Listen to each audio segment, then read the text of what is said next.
Our text for today is 2 Corinthians chapter 9, verses 6 through 15.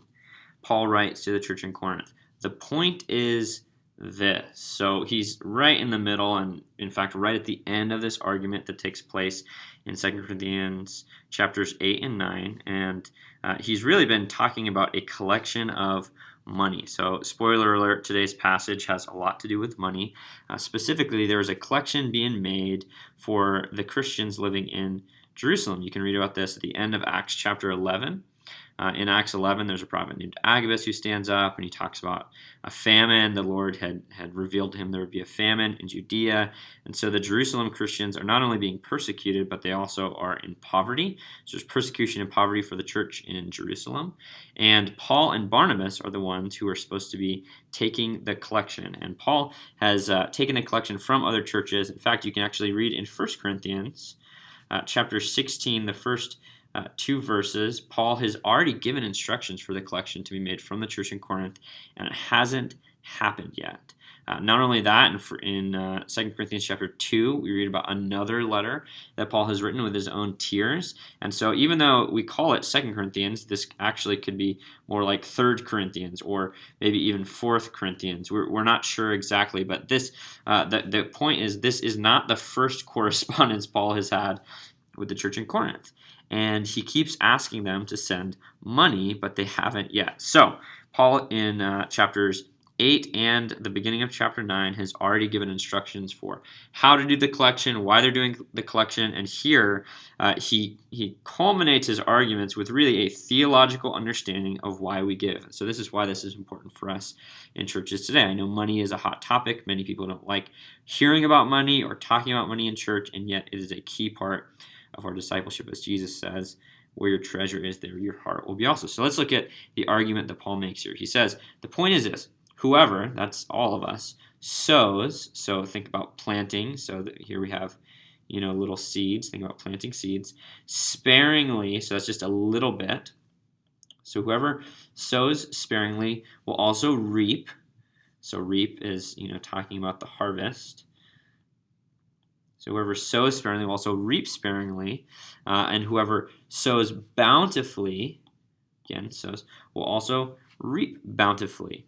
And so here we have our first point here. The first point that Paul is making is what you invest determines what you have for the harvest. And so if you only give a little bit of your money away, you'll actually only see a little bit of an impact. You'll see a sparing impact. But whoever sows bountifully, and this word bountifully is actually the Greek word eulogia. This is where we get the English word eulogy, or sometimes this word is translated bless. So think about the word eulogy, or think about bless.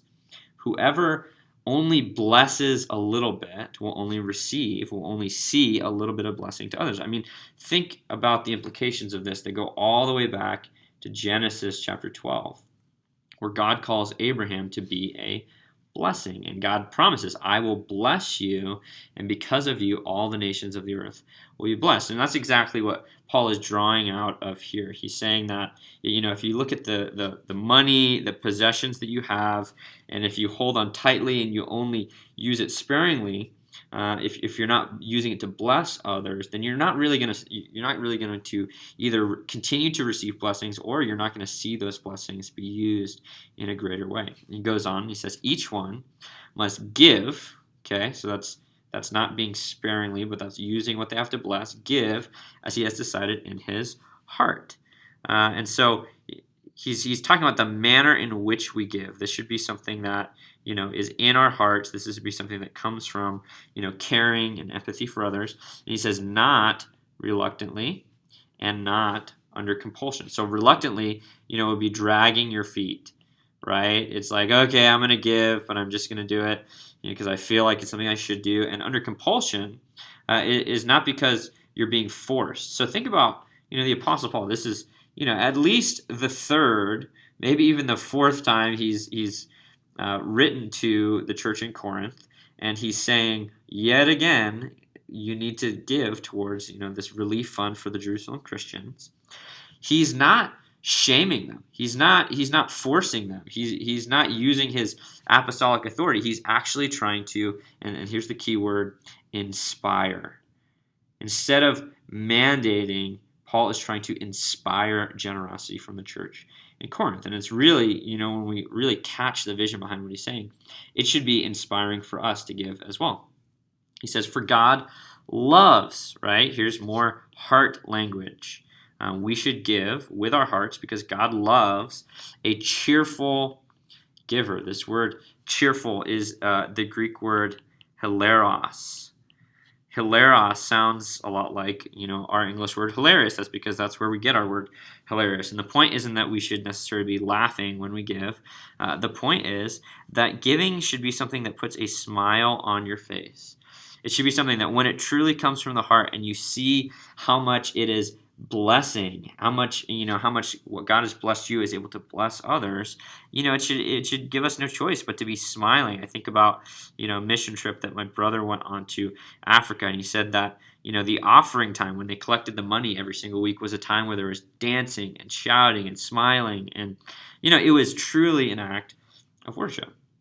And Paul goes on, he says, and God is able to make all grace abound. So grace, the Greek word charis, it's actually where we get the word charismata, or gifts as well. So God can continue to give you gifts as you as you are a giver and you give as you've desired in your heart. God can actually continue to give towards you, so that having, and here we have this string of words, having all sufficiency in all things at all times, you may abound in every good work. So you have all, and you have all, and you have all, that all leads us to every.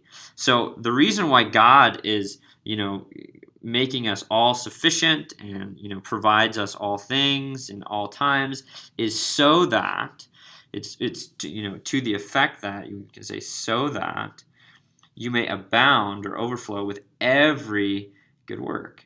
I mean, think about what Paul writes in the book of Ephesians. In Ephesians, chapter 2, we are created for good works, that God has specifically blessed us in order to bless others. And this is the first part of his argument why people should give. As we continue, he quotes from actually Psalm. So here we have, as it is written, this is specifically Psalm 112, verse 9. It says, as it is written, he has distributed freely. He has given to the poor. So specifically, remember, he's trying to get people to give to the church in Jerusalem. And his righteousness endures forever. So think about the metaphor again. You have little seeds. So here's our little seeds. They're going into the dirt, and what he's already talking about is he's talking about this harvest. So here we have, our little, here's the roots underneath the soil, and there's that, and you have all this grain. So here's all this grain just springing up out of the ground. And he's saying that the one who gives, the one who sows freely, not sparingly, but freely, specifically talking about giving your money away to the poor, his righteousness endures forever. He's talking about a harvest, a kind of harvest that isn't going to stay seeds, but God is actually going to do something with it to make it eternal. So here we have a really important contrast between eternal versus temporary, right? Eternal versus temporary. That God is the one that when you release what you have, God can actually do something with it that's eternal versus staying temporary. And then he goes in and continues this argument. He says, he, so this is speaking of God, so this is he being the righteous person, has distributed freely, and now he switches and says, he, God, who supplies the seed, so he's continuing the same metaphor, to the sower, and bread for food. So God, think back, to Matthew chapter 6, where Jesus promises that, even if God provides for the birds of the air and the lilies of the field, how much more so will your Father in heaven provide for your needs? And Jesus teaches us to pray that God will give us our daily bread for food, both in Matthew chapter 6 and Sermon on the Mount. And so here, Paul is reminding us that God is the supplier, that God is the provider. He's the one who gives to us. He will supply. So he who has supplied, here we see this is future. So whenever we see future, it's talking about what will happen, aka this is a promise that God who has supplied will supply. And here's the kicker. He will multiply. Okay? This isn't even just, addition. This is multiplication, your seed for sowing, and increase the harvest of your righteousness. So again, speaking to the harvest, the eternal harvest, that your righteousness will endure forever as you let go of it. If you keep it for yourself, it's just going to rust. It's going to get stolen. It's going to rot. It's going to have dust and moth will destroy.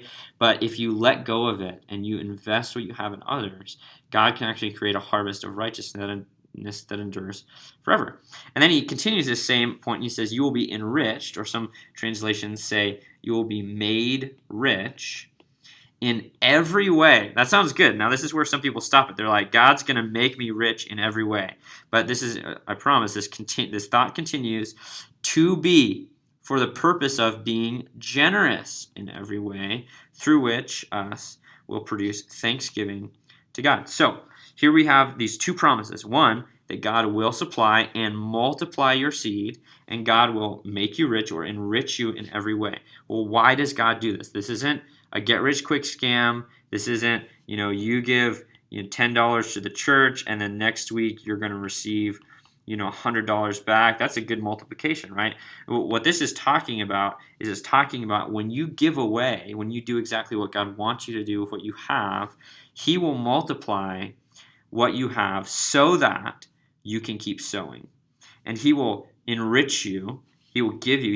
He will keep providing bread for you, keep providing seed, keep providing dollars for you, so that you can be generous. And so we see this, the purpose in which God does these things, provides for our needs, isn't just for us. It's actually that we can be a blessing. God blesses, so we bless.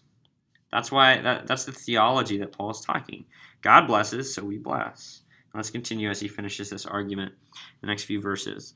It says, for the ministry of this service is not only supplying for the needs of the saints, so this is Christians. Again, this is Christians living in Jerusalem, but is also overflowing in many thanksgivings to God. So this is going to provide for the needs of the saints.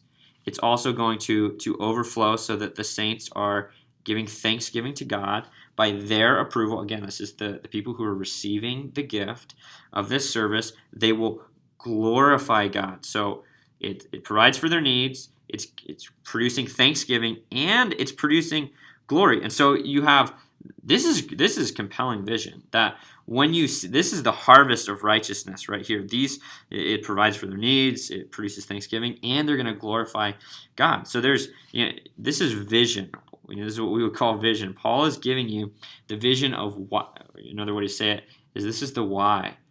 This is the why should I give my money to people who are in need? Well, it's going to meet their need. They're going to be thankful to God, and they're going to glorify God. And so we're going to see in just a second the most compelling reason why this is. He says, because of your submission that comes from your confession of the gospel of Christ. And here he ties into the most important point, that giving money to ministry, giving money to those in need is actually a way that we confess the gospel. We don't confess it with our words. It's a way that we confess the gospel with our bank accounts or with our wallets.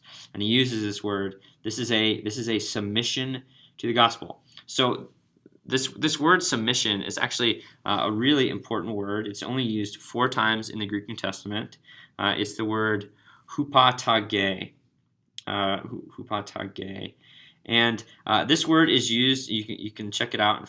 Paul uses this word in 1 Timothy chapter 3, verse 4, and he talks about children submitting to their parents, or children obeying their parents, right? So this is obedience. And so the question, from the first few verses we looked at is, what if in your heart, what if your heart decides, the right amount for me is 0%, or it's $0. Is that okay, or is that acceptable? And according to Paul, that even though we're not supposed to give out of reluctance, we're not supposed to give out of compulsion, that the gospel of Christ should motivate us to give. In fact, it's a way of being obedient to the gospel, and it's a way of confessing the gospel with our lives. And so if the conclusion we have arrived at is 0, or I'm gonna go to church, or I'm even maybe going to serve, but my money is my own, then, Jesus' words are so true. Where your treasure is, there your heart will be also. And if your heart isn't truly in the gospel isn't truly in your heart, then, money is actually going to be the thing that binds your heart. And we need to be free of materialism, free of consumerism, and freely give to the work of ministry. And it's a way that we obey the gospel and confess the gospel. It says, and the generosity, so this is how. So how should we give? We should give generously of your contribution for them and for all others. So this is not just for the people he's writing to, but future contributions, giving to the work of ministry for all other kinds of contributions, while they long for you and pray for you. So here's what we also see. It provides for the needs of the saints. It gives thanksgiving to the saints. It leads them to glorifying God. But they're also going to pray for you. The saints are going to pray for you.